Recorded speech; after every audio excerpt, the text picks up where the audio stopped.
দীঘাতে প্রচণ্ড কোলাহল বা পুরীতে অনেকবার গেছেন আর ভালো লাগছে না যেতে, একটু শান্তি একটু নিরিবিলি জায়গা চাইছেন, তাহলে আপনার জন্য এই সমুদ্র সৈকত।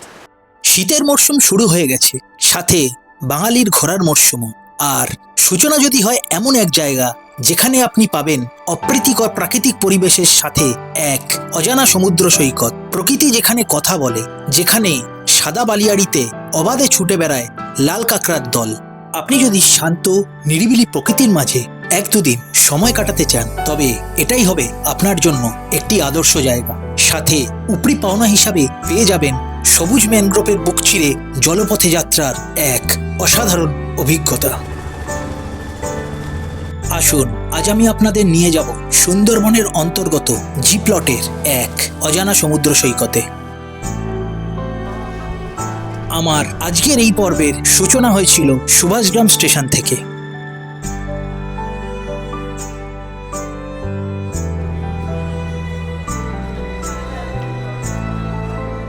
প্রায় সকাল 8:50 নাগাদ লক্ষ্মীকান্তপুর লোকাল পৌঁছালো সুভাষগ্রাম স্টেশনের 2 নম্বর প্ল্যাটফর্মে, যেই ট্রেনটা শিয়ালদা থেকে ছেড়ে এসেছিল সকাল 8:15 নাগাদ।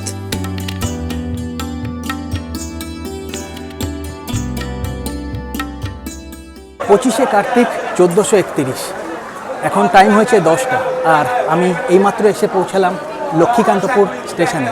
লক্ষ্মীকান্তপুর স্টেশনের 1 নম্বর প্ল্যাটফর্মের সামনে আমি আছি। এই সামনে ট্রেন, এই ট্রেনে করেই আমি আসলাম। এবার এখান থেকে বেরোবো বাইরের দিকে বেরিয়ে ওখান থেকে বাস ধরবো, যাব রামগঙ্গা। এই হলো ট্রেন, আর এই ট্রেন থেকে নেবে সামনেই হচ্ছে এই হলো রাস্তা বাইরে বেরোনো লক্ষ্মীকান্তপুর স্টেশনে। আর এটা হচ্ছে 1 নম্বর প্ল্যাটফর্ম। অনেক সময় 2 নম্বর প্ল্যাটফর্মেও ট্রেনটা দেয়, সেক্ষেত্রে সামনের ওই ফ্লাইওভারটা আছে, ওই ফ্লাইওভারটা দিয়ে এসে আপনাকে বাইরে বেরোতে হবে। এই সামনে বাইরে বেরোবার রাস্তা, সামনে গেটে লেখা আছে থ্যাংক ইউ বলে। আর এখান থেকে একটু এগিয়ে গেলেই বাস স্ট্যান্ড পেয়ে যাবেন। লক্ষ্মীকান্তপুর স্টেশন থেকে বাস স্ট্যান্ড পর্যন্ত যেতে সময় লাগবে 5 মিনিট মতো। সোজা রাস্তাটা দিয়ে এগিয়ে এসে আপনারা একটু বাঁদিকে ঘুরলেই এইরকম একটা বটগাছ দেখতে পাবেন, দেখাচ্ছি। এইরকম একটা বটগাছ দেখতে পাবেন, আর এই বটগাছের সামনে দিয়েই ছাড়বে রামগঙ্গা যাওয়ার বাস। বাস ছাড়া আরও একটা দুটো অপশান আছে এখান থেকে রামগঙ্গা যাওয়ার জন্য। আপনি যদি বাসে যান তাহলে ডাইরেক্ট যেতে পারবেন রামগঙ্গা। আর যদি এখানে যে টোটো আছে, অটো আছে, ম্যাজিক ভ্যান আছে, মোটর ভ্যান আছে, এগুলো করে যদি আপনি যান তাহলে আপনাকে কেটে যেতে হবে। ফার্স্টে যেতে হবে মিলন মোড়ে, তারপরে ওখান থেকে আবার গাড়ি চেঞ্জ করে যেতে হবে রামগঙ্গায়। তো আমি দেখছি কি করি, যেটা সুবিধা হবে সেইটাতে আমি যাব। বাস ছিল ভিড় আর উইন্ডো সিট পাচ্ছিলাম না, যেই কারণের জন্য আমি একটা ভালো অপশান বেছে নিয়েছি। আমি এখন যাচ্ছি মোটর ভ্যানে, আর এখান থেকে মোটর ভ্যান আমাকে নামিয়ে দেবে মিলন মোড়ে, ওখান থেকে আবার গাড়ি চেঞ্জ করে যেতে হবে রামগঙ্গা। লক্ষ্মীকান্তপুর বাস স্ট্যান্ড থেকে রামগঙ্গা পর্যন্ত যেতে সময় লাগলো প্রায় 1.5 ঘন্টা মতো।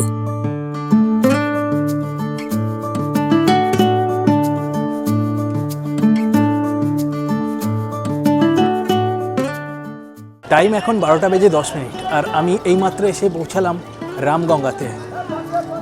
লক্ষ্মীকান্তপুর থেকে রামগঙ্গা আসতে মোটামুটি ওই সময় লাগলো 1.5 ঘন্টা মতো। Total distance 42 kilometre. আর টাকা লাগলো, ওই আপনি যদি বাসে ডাইরেক্ট আসেন তাহলে নেবে আপনার কাছ থেকে 65 টাকা। আমি ভেঙে এসেছি তাই আমার কাছ থেকে নিয়েছে 80 টাকা।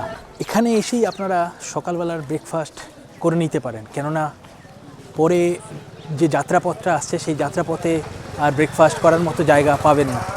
এই সব দোকানগুলো পেয়ে যাবেন আপনারা সকালবেলা আসলে। মোটামুটি যদি খাবার ব্রেকফাস্ট করতে হয় এখান থেকে করে নিতে পারেন।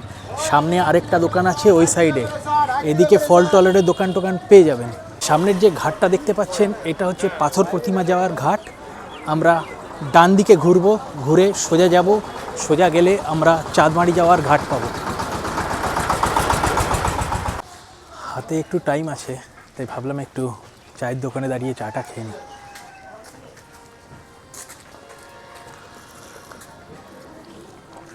লক্ষ্মীকান্তপুর থেকে চাঁদমারি আসতে গেলে কিন্তু আমি রাস্তায় যা দেখলাম অনেক গাড়ির ব্যবস্থা আছে, কোথাও কোনো অসুবিধা হবে না। জায়গায় জায়গায় বিভিন্ন গাড়ি, টোটো, অটো চলছে, মোটর ভ্যান চলছে, বাস তো চলছেই। আর এই রাস্তাটাতে গিয়ে আপনাকে যেতে হবে বাদিকে সোজা হচ্ছে চাঁদমারি যাওয়ার জন্য ফেরিঘাট। আশেপাশে বিভিন্ন দোকান আছে, আপনারা যদি কিছু কিনতে চান এখান থেকে কিনে নিতে পারেন। আর এটা হলো চাঁদমারি যাওয়ার ফেরিঘাট। আর সামনে যে ওই ঘাটটা দেখতে পাচ্ছেন ওইটা হচ্ছে পাথর প্রতিমা যাওয়ার ফেরিঘাট। আর সামনেই দেখতে পাচ্ছেন যে দ্বীপটা মতো দেখতে পাচ্ছেন ওটা হচ্ছে পাথর প্রতিমা। আপনারা যারা বাসে করে আসতে চান তারা স্প্ল্যানেড থেকে বাস ধরে পাথর প্রতিমা আসতে পারেন, সেখান থেকে নৌকা নিয়ে আপনারা যেতে পারেন চাঁদমারিতে। কিংবা আপনারা যদি ট্রেনে করেও আসতে চান তাহলে ডাইরেক্ট কাকদ্বীপে নামতে পারেন, ওখান থেকে পাথর প্রতিমা যেতে পারেন, পাথর প্রতিমা থেকে আপনারা যেতে পারেন চাঁদমারিতে। আমি এই রুটটাতে এলাম, আমি লক্ষ্মীকান্তপুরে নেমে আসলাম রামগঙ্গা থেকে এখান থেকে আমি যাব চাঁদমারি ঘাট। আমি নৌকার আসা যাওয়ার টাইমিং আমার এই ভিডিওর ডেসক্রিপশান বক্সে দিয়ে দেবো, আপনারা দেখে নেবেন।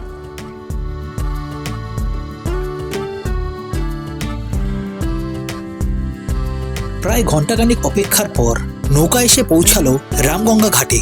সময় এখন 1:05 আর চাঁদমারি যাওয়ার নৌকা এক্ষুনি এসে দাঁড়ালো, আমাকে উঠতে হবে এবার।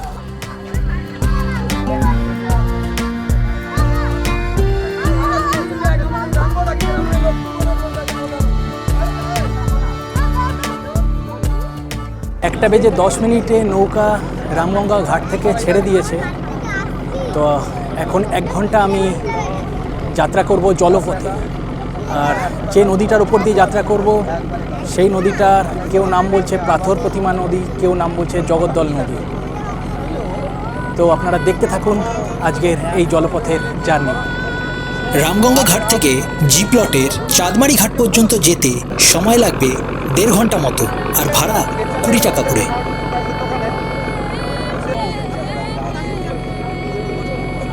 আমরা যারা কলকাতাতে থাকি তারা ট্রেন বাসে করে যাতায়াত করি, আর যারা এই সুন্দরবন এরিয়াতে থাকে তাদের যাতায়াত কিন্তু এই জলপথেই। এই নৌকাটা যাচ্ছে আর প্রত্যেকটা জায়গায় জায়গায় এইরকম স্টপ দিচ্ছে। অসাধারণ একটা এক্সপিরিয়েন্স হচ্ছে, আপনারা যদি এখানে না আসেন তাহলে বুঝতেই পারবেন না। আমায় ভাষাইলি রে, আমায় ডুবাইলি রে, অকুল দরিয়ার বুঝি কুল নাই রে, চাহে আধিয়ায় রে, চাহে মেঘায় রে, অকুল দরিয়ার বুঝি কুল নাই রে, আমায় ভাষাইলি রে, আমায় ডুবাইলি রে, অকুল দরিয়ার বুঝি কুল নাই রে, কুল নাই কিনারে নাই, নাই কো দরিয়ার পারে,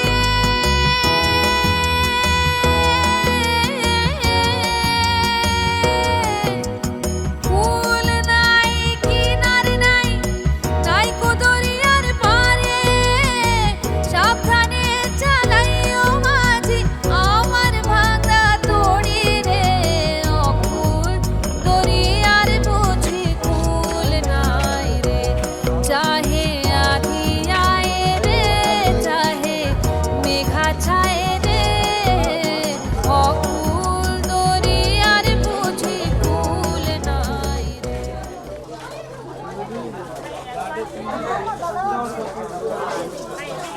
টাইম এখন 2:25 আর আমি এইমাত্র পৌঁছালাম জি প্লটের চাঁদমারি। এবার এখান থেকে আমি টোটো কিংবা মোটর ভ্যান করে যাব গোবর্ধনপুর বিচ।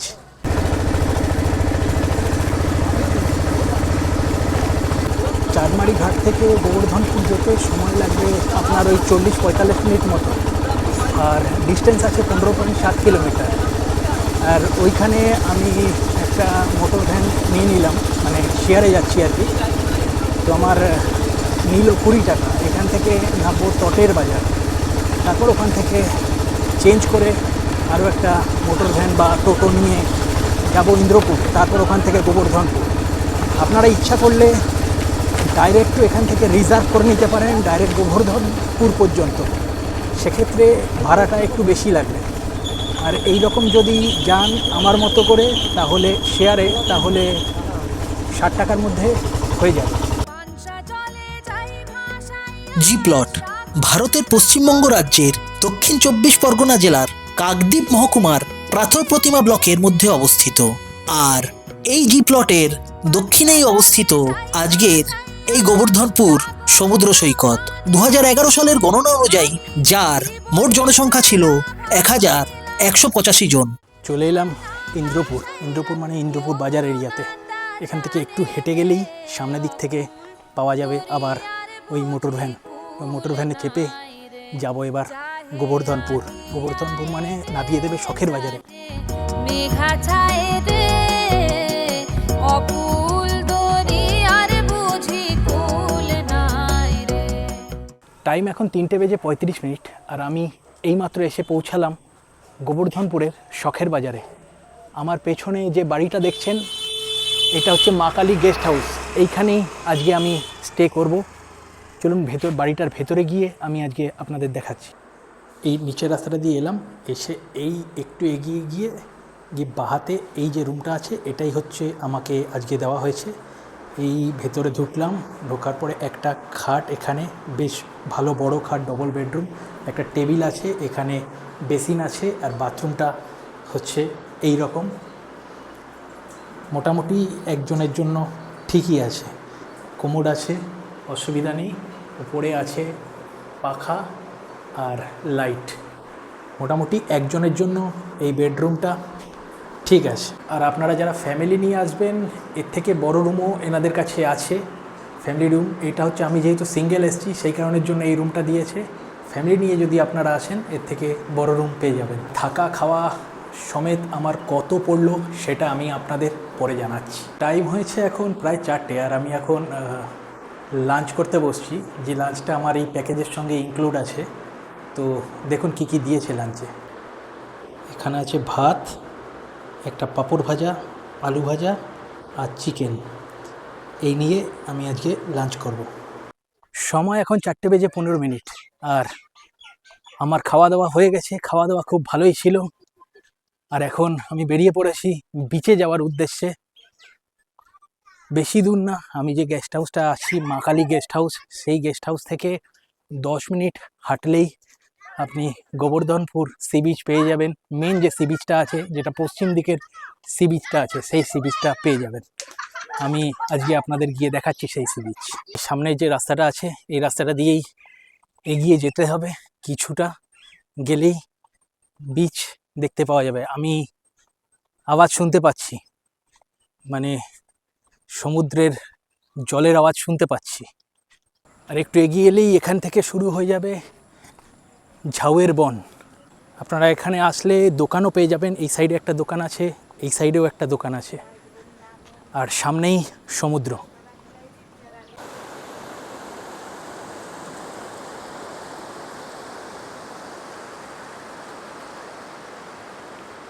প্রায় 5 কিলোমিটার পর্যন্ত বিস্তৃত এই গোবর্ধনপুরের পশ্চিম দিকের বিচ। এই বিচের একটু এই সাইডে আরেকটু চলে গেলে আপনারা দেখতে পেয়ে যাবেন বুড়াবুড়ির তট। আর তারপরেও আছে সেইখানে সীতারামপুর বিচ দেখতে পেয়ে যাবেন। এই হচ্ছে সমুদ্র আর এই হচ্ছে ঝাউবন।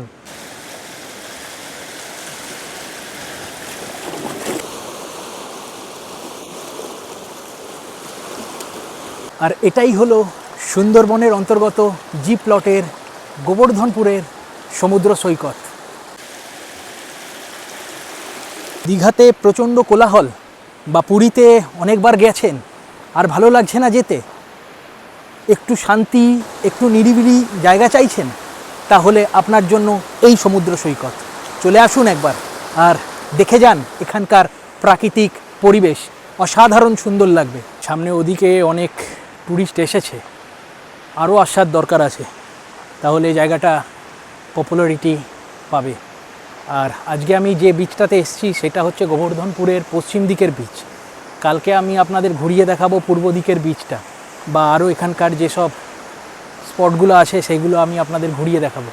একসময় বকখালি বা মৌসুনি আইল্যান্ডও এইরকম মানুষের অগোচরে ছিল, আস্তে আস্তে ট্যুরিস্ট আস্তে আস্তে জায়গাটা পপুলার হয়েছে। গোবর্ধনপুর বিচও সেই রকম একটা। আপনারা একটু আসুন, এসে জায়গাটাকে উন্নত করুন, আমাদের পশ্চিমবঙ্গের আরও একটা ট্যুরিস্ট স্পট বানান। ভালো জায়গা, অসাধারণ জায়গা, সমুদ্রের ঢেউ ভালো আছে, দারুণ লাগবে। পরন্ত বিকালের সোনালি আলোয় সেই দিন গোবর্ধনপুর বিচ রেঙে উঠেছিল এক অন্য মাত্রায়।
এই ছিল গোবর্ধনপুরের পশ্চিম দিকের সমুদ্র সৈকত।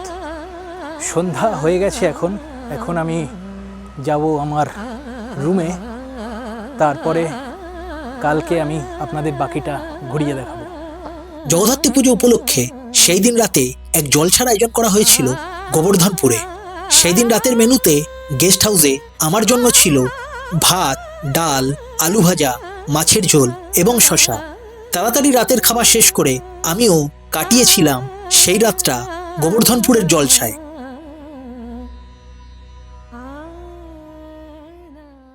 Good morning. জি প্লটের গোবর্ধনপুর সমুদ্র সৈকত থেকে আরও একটা সকালে আপনাদের সঙ্গে আমি।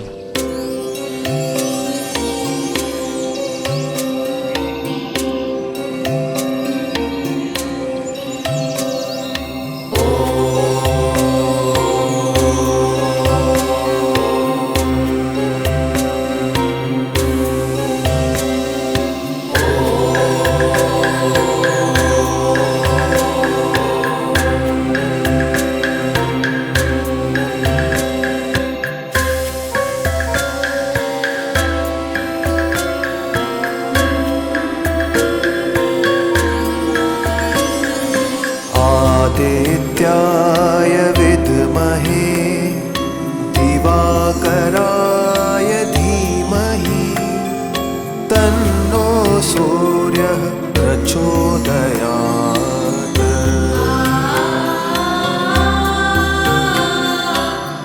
आदित्याय विद्महे दिवाकराय धीमहि तन्नो सूर्यः प्रचोदयात्।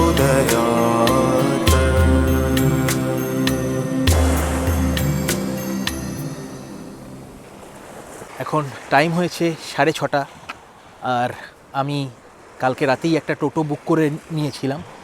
সে টোটো করে বেরিয়ে পড়েছি এখানকার সাইট সিন দেখার জন্য। আশেপাশে যেসব দেখার জায়গাগুলো আছে সেসব জায়গাগুলো দেখব, দেখে তারপর এখান থেকে ডাইরেক্ট বেরিয়ে যাব চাঁদমারি ঘাটের উদ্দেশ্যে। তো প্রথম যে স্পটটা এসছি সেটা আমি আপনাদের দেখাবো। দেখুন, অসাধারণ লাগছে। সকালবেলার ঠান্ডা পরিবেশ, বেশ একটা ঠান্ডা সমুদ্রের হাওয়া আসছে, তার সঙ্গে এই রকম একটা সমুদ্র, অসাধারণ জায়গা লাগছে। সকালবেলা আসলে এখন জোয়ার, তাই জল এখানে উঠে এসছে। এমনি ভাটার সময় জল অনেকটাই নিচে চলে যায়। আর এই জায়গাটা দেখে অনেকটা দীঘার ফিল দিচ্ছে, দারুণ লাগছে।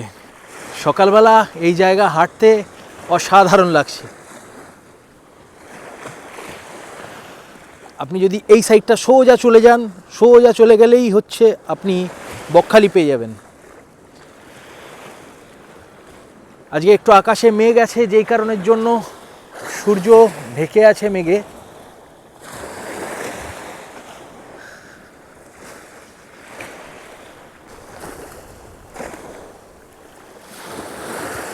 আপনারা যদি সকালবেলা করে এই রকম টোটো নিয়ে বেড়াতে আসেন বা সাইট সিন করতে আসেন, তাহলে এই জায়গাটাকে আপনাদের নিয়ে আসবে। এই সাইট সিনের মধ্যে এই জায়গাটা একটা পড়ে।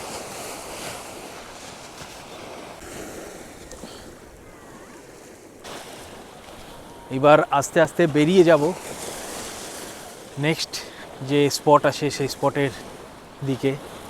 কালকে বিকালবেলা যে বিচটাতে এসেছিলাম, এখন সকালবেলাও সেই বিচটাতে আরেকবার ঘুরে যাচ্ছি। সকালবেলার ভাইবটা দেখুন একবার।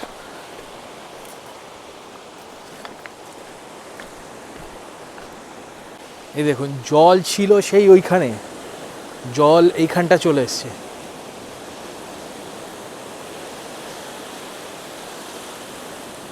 প্রতি বছর ডিসেম্বর মাসের 15 তারিখ এখানে এই বিচটাতে একটা বড় উৎসব হয়। প্রচুর লোকজন এখানে আসে। টোটোওয়ালা বলছিল সেই সময় প্রচুর নাকি ভিড় হয়, ডিসেম্বর মাসের 15 তারিখের পর থেকে। আপনারা যদি কেউ আসেন সেই সময়টা আসবেন, সমুদ্র দেখাও হয়ে যাবে আর লোকজন এত ভিড় থাকবে, ভালো লাগবে আরও। আর যদি মনে করেন যে একটু নিরিবিলিতে সময় কাটাতে চাইছেন, একটু হাঁটতে চাইছেন, একটু প্রকৃতির মাঝে নিজেকে তুলে ধরতে চাইছেন, তাহলে চলে আসবেন বছরের যে কোনো সময়, দারুণ লাগবে। আর এখনই তো শীতের সময় শুরু হয়ে গেছে, বাঙালিদের ঘোরার সময়ও। এই সময় আসলে তো আরও ভালো লাগবেই, কোনো কথাই হবে না। এই পাশে পুরো ঝাউবন, আর আমি বিচের মধ্যে দিয়ে হাঁটছি আর আপনাদের সঙ্গে কথা বলছি। অসম্ভব সুন্দর লাগছে। টাইম এখন 8টা হয়েছে আর আমি এখন চলে এসেছি এখানে একটা মিউজিয়াম আছে, সেই মিউজিয়ামে। এখানে বসবাস করে বিশ্বজিৎ বাবু, যিনি একজন মানে জেলে মাছ ধরে সমুদ্রে গিয়ে। তিনি বিভিন্ন জায়গা থেকে কিছু প্রত্নতাত্ত্বিক নিদর্শন খুঁজে পেয়েছিলেন। সেই প্রত্নতাত্ত্বিক নিদর্শনগুলোকে এক জায়গায় জড়ো করে একটা মিউজিয়াম বানিয়েছে। আর সেই মিউজিয়ামটাই আমি দেখতে এসেছি। প্রত্নতাত্ত্বিক বিভাগ থেকে অনেক মানুষজন এসেছিল, এসে পরীক্ষা নিরীক্ষা করেছে এই সব প্রত্নতাত্ত্বিক নিদর্শনগুলোকে। তারা মনে করেছে এই সব নিদর্শনগুলো মৌর্য যুগের আমলের কোনো এক সভ্যতার। তো আজকে আমি আপনাদের সেই জায়গায় নিয়ে যাব, গিয়ে দেখাবো।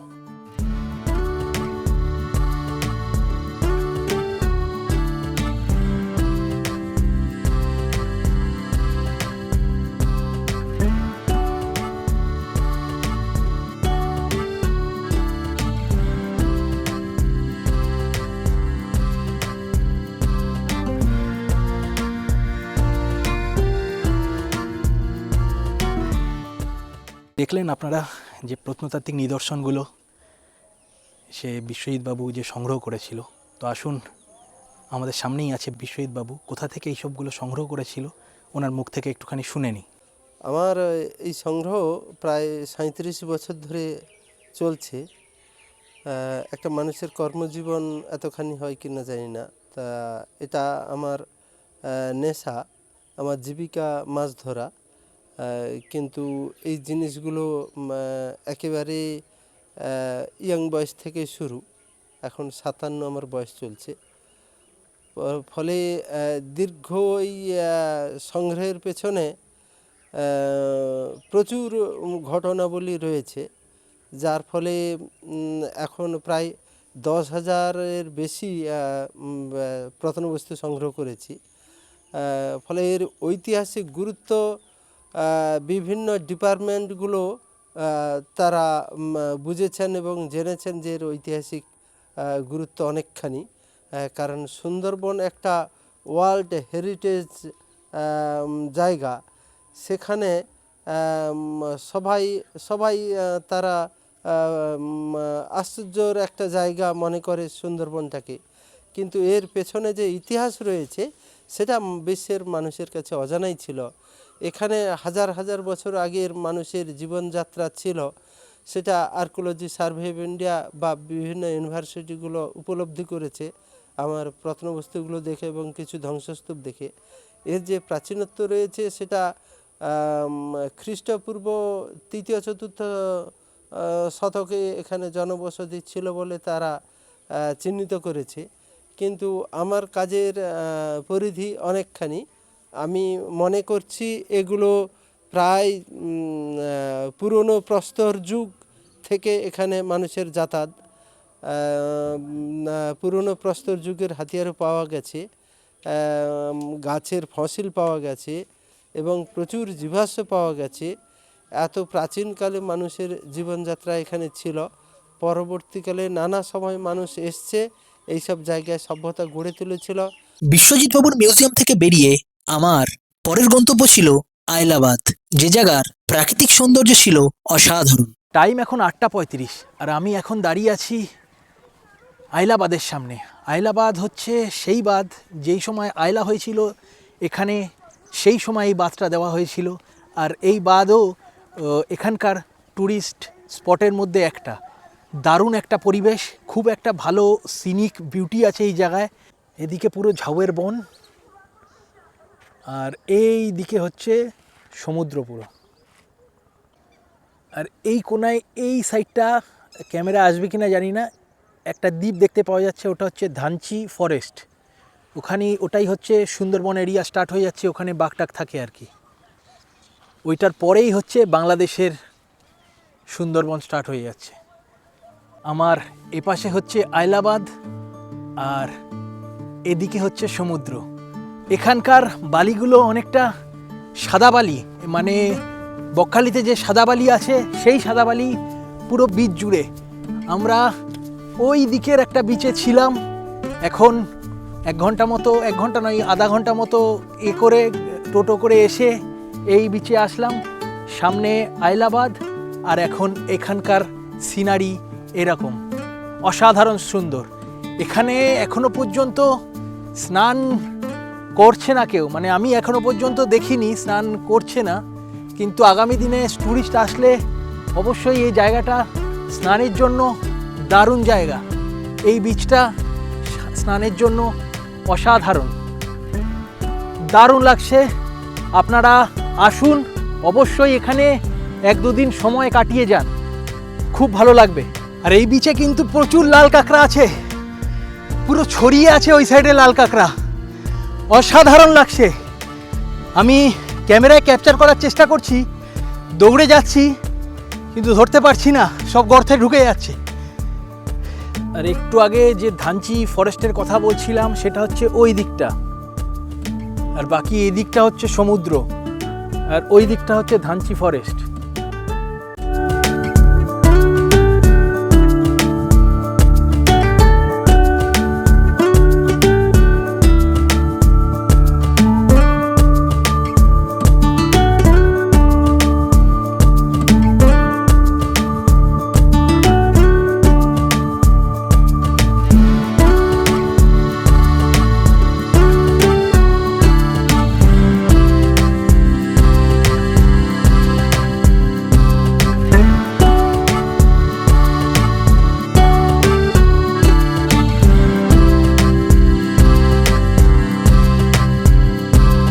এবার আমার বাড়ি ফেরার পালা। তবে বাড়ি যাওয়ার আগে একটাই কথা বলবো, বিভিন্ন প্রাকৃতিক প্রতিকূলতা থাকা সত্ত্বেও সুন্দরবনের মানুষজন এখনও কিন্তু আনন্দ করতে ভোলেনি একে অপরকে ভালোবাসতে, ভালো রাখতে। পর্বটা ভালো লাগলে অবশ্যই লাইক, কমেন্ট, শেয়ার এবং সাবস্ক্রাইব করতে ভুলবেন না। আজ তবে এইটুকুই, দেখা হচ্ছে নতুন এক পর্বে, নতুন এক স্থানে। ততদিন খুব খুব খুব ভালো থাকুন, একে অপরকে ভালোবাসুন। টাটা।